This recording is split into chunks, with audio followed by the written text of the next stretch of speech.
Welcome to the Great Girlfriends podcast, where we discuss life, love, laughter, and everything in between. We're your hosts. I'm Sybil Amuti. And I'm Brandis Daniel. And we're so excited. We have a free gift available just for you. Yes, go to www.greatgirlfriendsgift.com. That's right, greatgirlfriendsgift.com. Make sure you download one for yourself and forward to all of your friends. Yes. Thank you guys so much. Pull your pen and paper out and get ready for this episode. Woohoo! This is going to be Essence Is, and the podcast is really around how do you create sisterhood in the workplace? I heard that. And I want to introduce our guests before they come up. Candace Montgomery is the founder and editor of Chic Busy Moms. She is the creator of Chic Busy Moms, a platform that spotlights the mommy juggle. She also serves as the executive director of live events and experiential for Essence Magazine, where she works to drive growth and development of the brand's experiences and touch points with Essence's audience, as well as running the production, operational, experiential, and budgetary management of the entire Essence and Essence Festival events portfolio. Beautiful. And then Mr. Cassandra Charles, who's Vice President of Brand Marketing at Essence Magazine. Cassandra is an award-winning digital and media sales and marketing leader whose marketing and promotion prowess have garnered terrific results, including the introduction of Essence Eats and the record-breaking success of the brand's franchise red carpet and fashion platforms, Black Women in Music, Black Women in Hollywood, and Street Style. Prior to joining Essence, she served as merchandising director at Self Magazine and a variety of marketing positions at More Magazine, including associate program manager. Let's welcome to the stage a big, loud round of applause for Candace and Cassandra. Y'all can stretch it up. Yeah. Hey. Oh, yeah.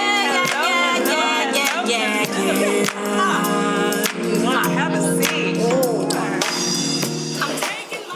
All right. Look, I got tissue from the other panel. We have tissue everywhere. Just don't touch her snotty tissue. That one too. And I'm a germaphobe, so I'm not touching anything. So we are going to actually start this out the way that we started our podcast. Yes. Every episode, and you guys will be the live guests on that podcast. So, welcome to the Great Girlfriends podcast. Welcome to the Great Girlfriends podcast. I thought you were doing the whole thing. What happened? You forgot it. She always forgets it. If you ever listen and I do it first most of the time, it's because she forgets it. All right. Some of y'all could probably do it with me. Welcome to the Great Girlfriends podcast, where we discuss life, love, laughter. Oh, there she wants to pick it up. And everything in between. We're your hosts. I'm Sybil Amuti. And I'm Brandis Daniel. And we have two great girlfriend guests with us. Let's welcome Ms. Cassandra Charles and Candace Montgomery. We are live from the Great Girlfriends, Doers, and Disruptors conference in New York. Can we give it up on the podcast? Yes. Let them hear you. So, Great Girlfriends, if you're listening, and I'm literally looking up like y'all are listening from heaven. If you're listening with us, we're having our 4th annual Doers and Disruptors conference, and this conversation is about, its essence is, how do you create the essence of sisterhood in the workplace? And we're so honored because not only has Essence Magazine been an anchor for sisterhood in our community. Hand raise if you've ever felt like Essence was like a sister in a time of need. Beauty, fashion, relationships, health, wellness, everything. But to learn that in the back end of the office, it really is a thriving relationship and community really makes the magazine more real for us. How do you do that at work? We did right here. We got it. Time we got it.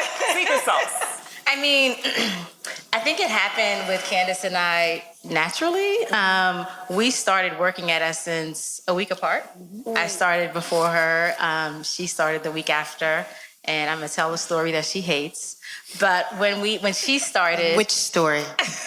When she started, she was in the kitchen, minding her business. And I'm like, oh my God, she's also new. We can connect. Mm-hmm. So I saw her and I asked her the dreaded question you never ask a woman if you don't know. I said, are you pregnant? Oh. Who does that, y'all? And First of all, I was not pregnant. She was not pregnant, but she just had a baby though. So okay. Well, so I'm also sensitive right. about my. And she's like, "Hi, are you pregnant?" And I'm like, So I walked away, and I'm like, okay, we're never gonna be friends. Exactly. But then, as fate would have it, we've become the closest of friends. We work so closely together. We've seen each other at work through like so many highs and so many lows. As with any business, you go through tough times, and she's been like my rock at Essence. I couldn't do Essence without her. I think that like also when you left, Cassandra left and went to, I don't even remember when you left, it's all a blur, but she left to go to another publication, and I was, the company was going through some things, and they wanted me to take on all of her work. They hadn't replaced her, and after about, I think it was like a year, and I was like, y'all tripping.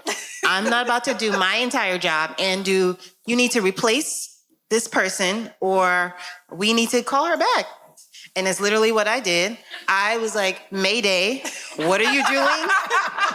How are you doing over there? Would you consider coming back? And she was just like, yeah, I'll talk about it. I was like, and I went to management. I was like, listen, she like to talk, let's just, because what I'm not crazy. I was literally like, what I'm not about to do my job and hers at the same time. But you know what's crazy? When she called me, I had left and went to Self.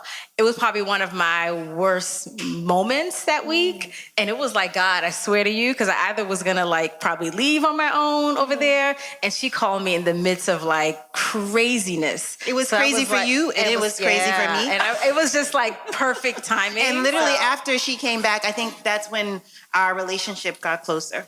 Wow. And you know what's crazy? It's like that moment happened, but Candace and I, there's this weird energy connection that we have where I don't have to say certain things. I don't have to ask her. I'll come to her like, hey, I'm thinking, and she's like, oh my God, I'm thinking the same thing. It's like, we just feel it. We feel when each other needs something, when something isn't right. Like, it just happens like naturally. It's this weird energy shift that we have. But there had to be some intentional things that were done, right? Because there was something, Candace, intentional that you did that Cassandra said, okay, you know what? She's cool. And vice versa. What are some of the intentional things that, and I know you guys we don't like to talk about each other, so I'm gonna ask them about the other. This is leftover from the last conversation. What is something intentional that Cassandra has done that's made you go, okay, you know what? This is a safe space for me. I can actually trust her. Yes.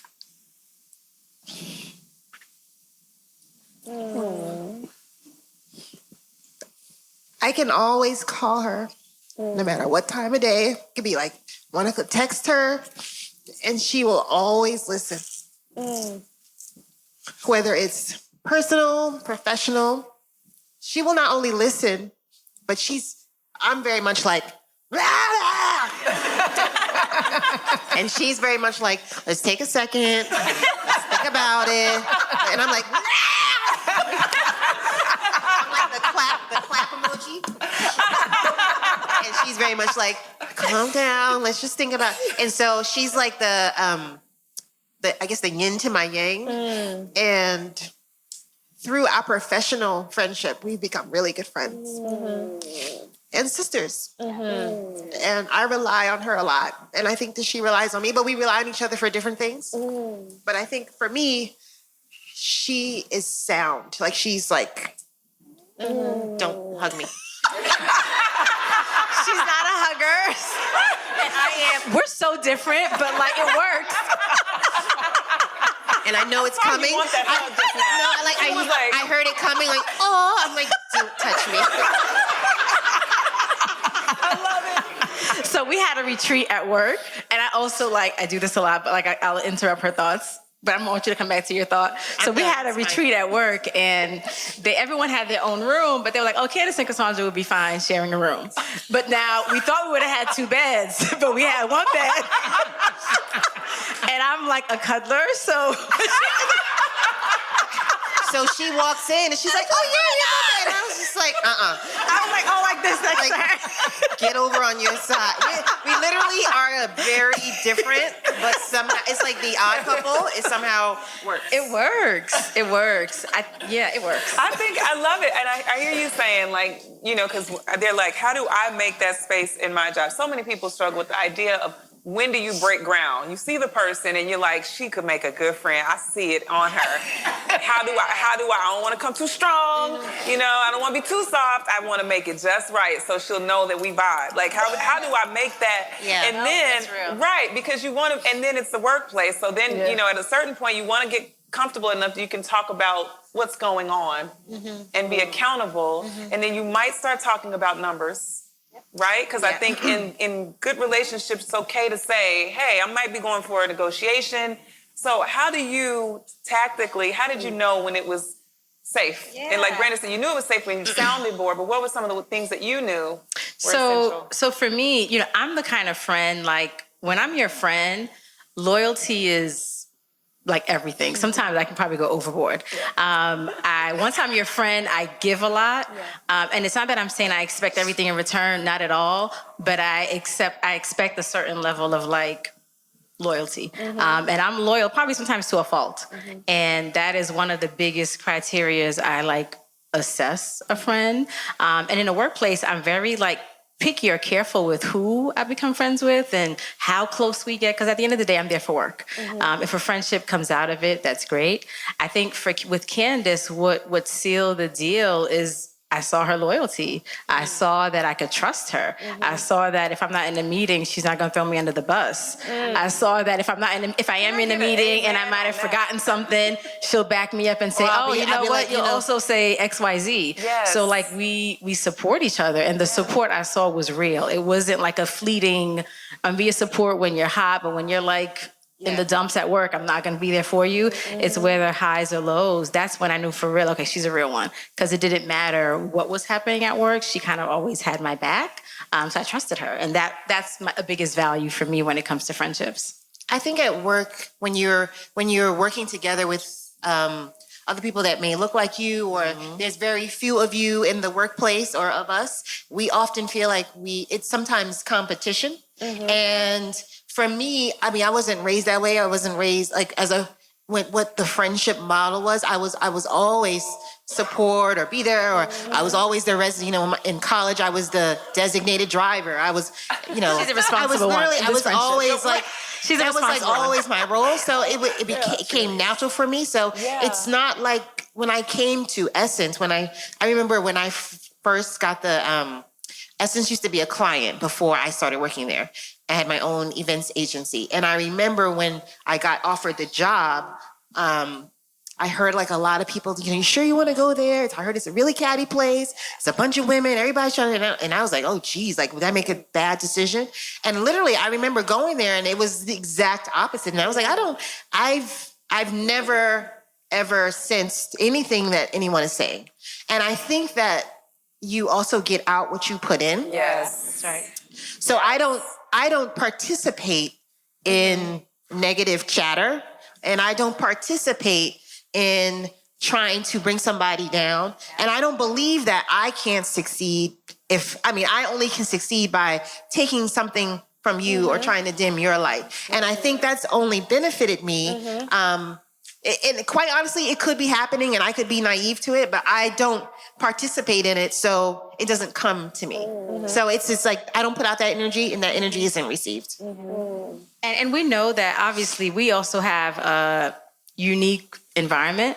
We're in an environment where it's majority African American. So there's a certain level of comfort that you can have that you can't always have in every corporate setting. But as we always say, not everybody at Essence is Black. It's like a good 75% is. So I'm pretty sure, for those of you who may be one of two or one of five people of color in an organization, it could be a little harder to forge relationships. But I think that what's interesting is when I do talk to other Black women in spaces that are not like Essence, they don't always all get along, or they don't always talk. It becomes very competitive.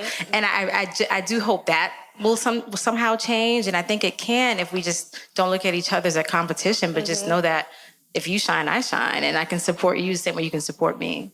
Yeah.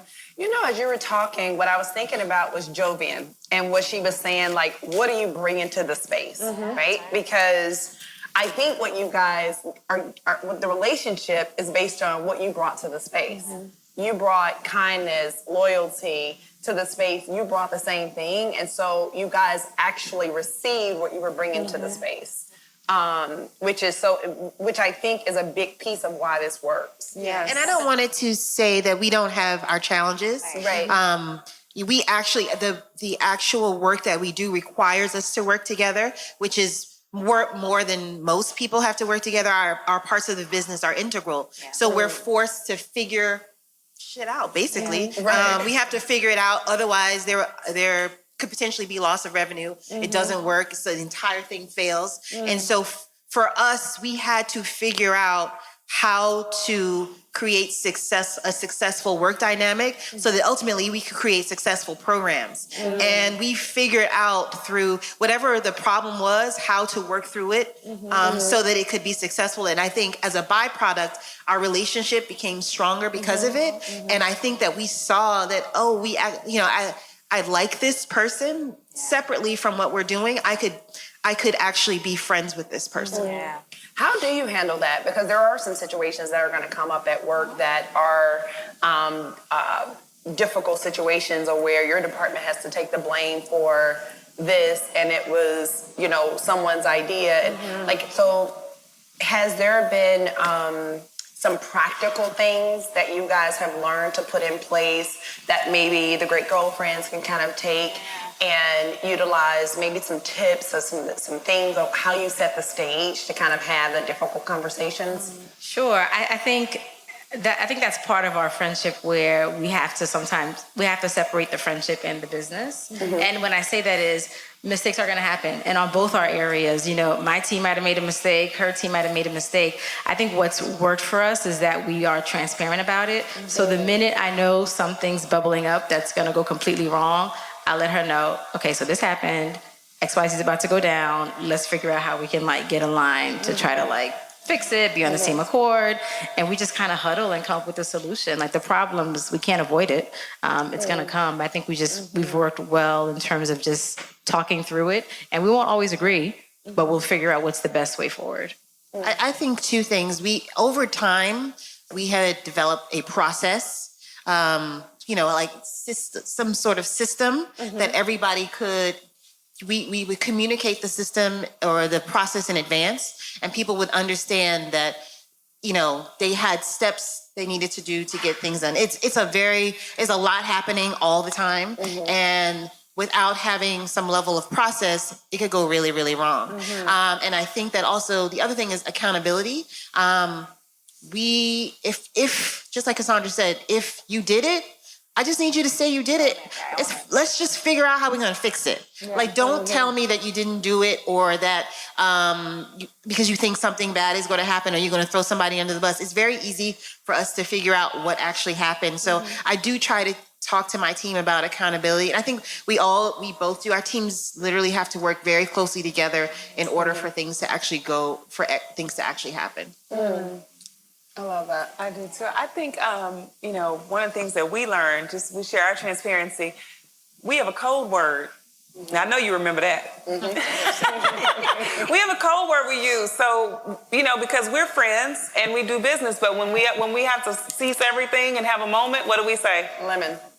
I'm like, oh Lord, here we go. We have a code word, and that's helped us to know the moment that we're switching conversation, we're switching mode, we're in solution or crisis, we're intervening to save both parts of our relationships. I love that you said you have a language that you use to kind of translate that. What would you say to a great girlfriend in this room who is at work and she feels like she's on the outside of everything, and maybe she feels like she's putting in, but she can't get into the cliques? And especially where there's, a lot of female-driven work environments. I don't know for me, I'm only speaking from us. Do we see the cliques at work?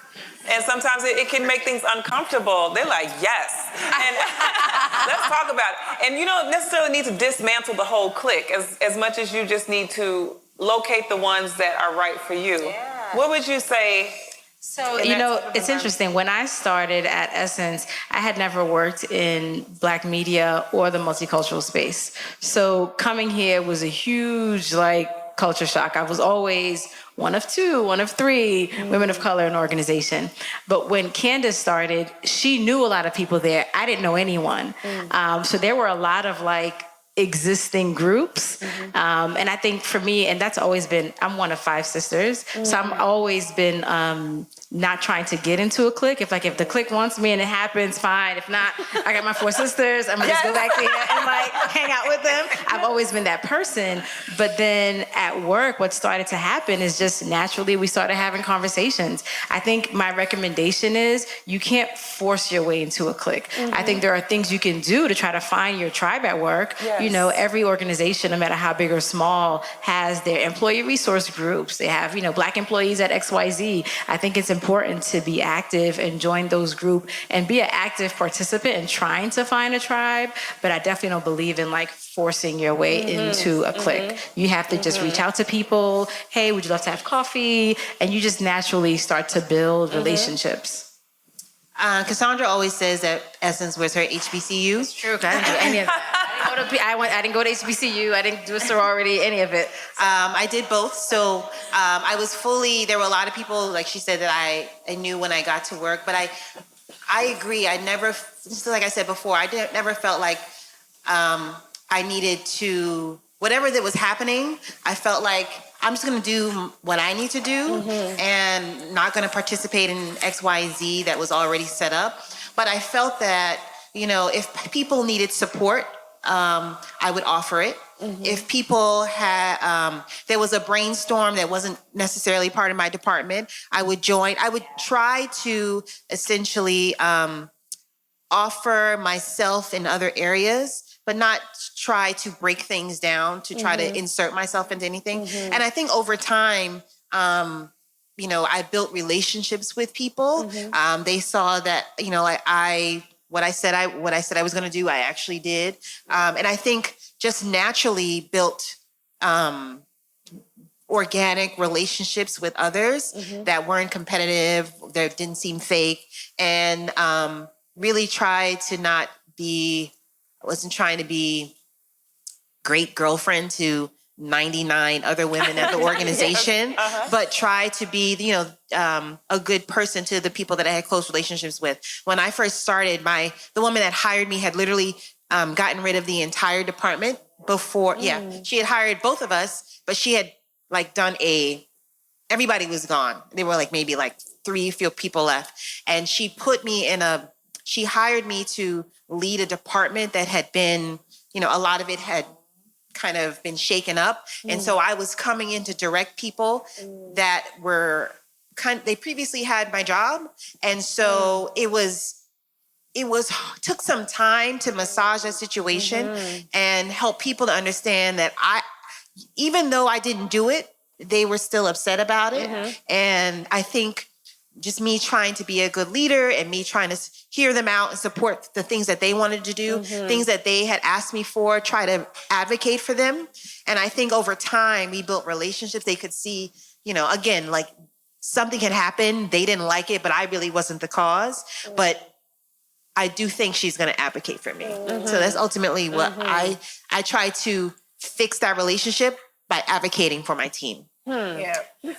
But once again, what I'm getting to, and you guys, if you listen to the podcast, I talk about therapy all the time. They actually, to me, you guys both showed up to the workplace as whole women.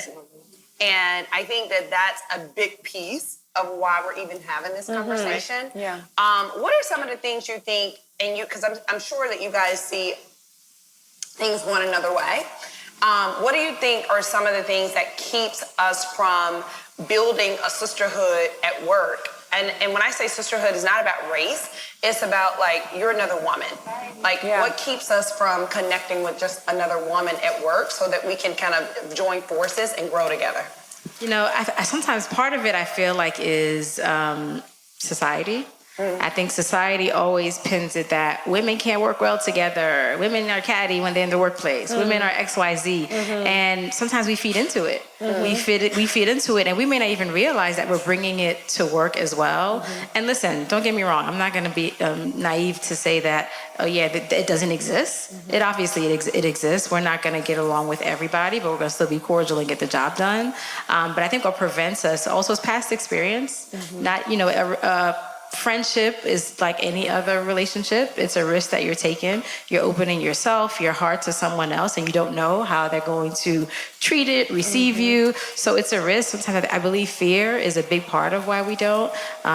We sometimes operate with the mindset of, I'm going to focus on my lane and the work that I got to do. I ain't got time for relationships and friendships at work. But those friendships sustain you. Yes. Like if I were to walk into work every day, You're there more than your family sometimes. Yeah. so I don't. When I hear people say they don't talk to anybody at work, well, I don't even talk to that girl. I'm like, really?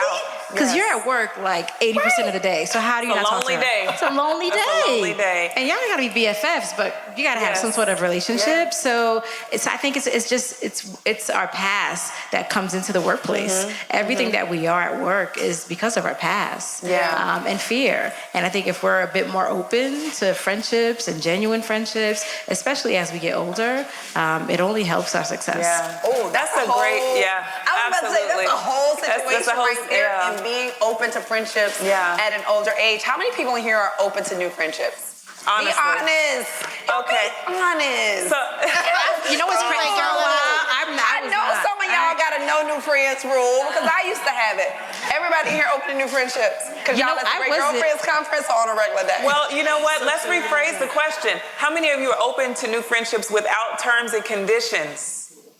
Okay, because you know we got terms and look, see, wait a minute, I got a list of things. You better be all to my list, compliant, with 30-day terms before we can be friends, and then my other friends have to approve you. Right, I see, right, because we do that, right? Instead of, creating a space and new opportunity for people that can really help to disrupt some things in your world and spin you a bit and wake up something new in you. I was very guilty. I'm guilty of that, and I've gotten better. I've always been the kind of person where I'm all about like the quality of friendships versus the quantity. Yeah. You know how you have those people, oh my God, I know everyone.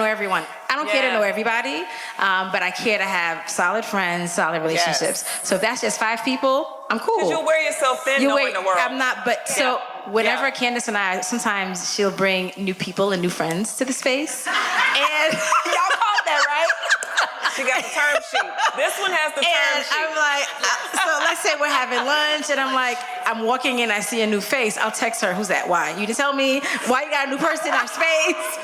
I'm trying to do better. Oh, you invited somebody new to lunch today. You invited somebody new. Like, why would you do that? I would love can we grab one question, a 30-second? Who has a short question? We have a short, quick question from the room. I see a question. I see a hand in the front. It's coming. So good, because we all do in our minds say, "Oh, I'm open." We're like, wait a minute. Hold on a minute. Can you pass it down, Cecily? Name? My name is Ricky. Hi, Ricky. Hi, Ricky. I have a pretty loud voice. So my question is, like corporate workspace, if you're like one of the few Black women in a corporate workspace, how do you feel gauge that comfortability to lead when sometimes your coworkers make it uncomfortable for you, opposed to your boss with your coworkers? To leave or to lead? To lead. Lead, L-E-A-D, lead. Yeah. Okay. So your coworkers make it slightly uncomfortable. So like if you're like the only Black person on a project in its totality, and so sometimes they kind of, make the situation awkward or uncomfortable, how do you take up space without that whole hump of, I don't want to be the angry Black woman or the aggressive Black woman, still get the lead? So now I'm going to put on my Essence work hat. We did a study a couple years ago called Black Women at Work that really talks about sort of like the challenges that we face in the workforce. So everything from what's called the emotional tax, where you as a Black woman feel like you can't be your authentic self at work. You can't bring the side of you that likes to watch certain movies or shows. You got to keep it real. Like, what can these people relate to? And I think that's one of our biggest probably problems, is that we're not being who we are in the workplace. And this is like factual, not just the Essence research. Nielsen did a study on it as well. Lean In did a study on it as well, just looking at that. So there's the emotional tax, there's the lack of sponsorship in the workplace for Black women, and lack of mentorship. So to answer your question, I think that you have to still stay comfortable in who you are, no matter how everyone around you feel. Don't change who you are. Still bring your ideas, still bring the XYZ. And you know, in the study, when it outlined the top concerns that we have, one of the biggest ones is being seen as an angry Black woman.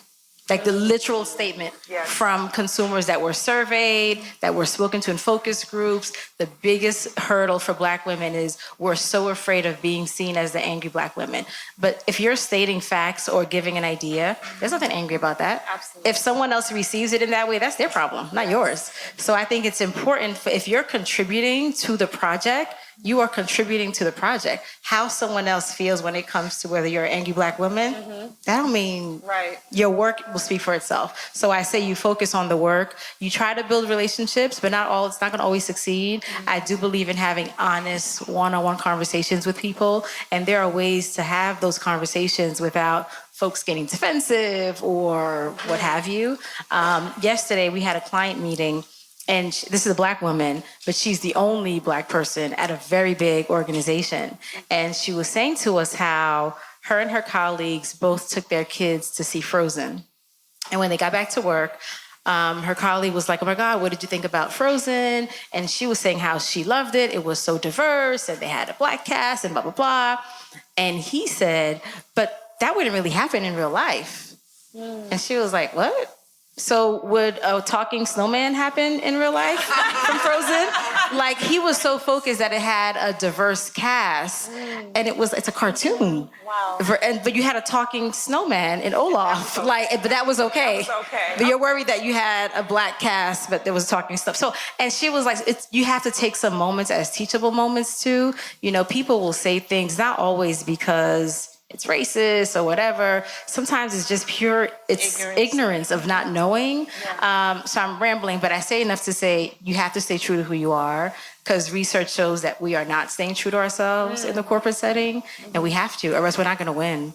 And as long as your work is speaking for itself, let your work speak for itself, but be comfortable with educating people, because we have to. That's well said. We want to thank you both for joining us. Weren't they amazing? Yeah, amazing. Sandra and Candace, thank you so very much. Ladies, Conversation is so fresh. it's so fresh. We need this everywhere. We need this everywhere, and hopefully you're inspired to take this back to your own workplace and gain something new. And if you've learned anything, would you mind just sharing it with the person to your left or your right? We hope you enjoyed this week's episode of The Great Girlfriends. Yes, if you enjoyed this episode, please share this with 3 of your great girlfriends. Absolutely. And make sure you jump onto iTunes right now and leave your review. Let the world know how you feel about our 5-star show. Absolutely. And we like to end our episodes by thanking our husbands. Thank you, Kwaku. Thank you, Mr. Rich Daniel. And then we thank the minis. Thank you, Sam and Dylan. And thank you to Miss Sky.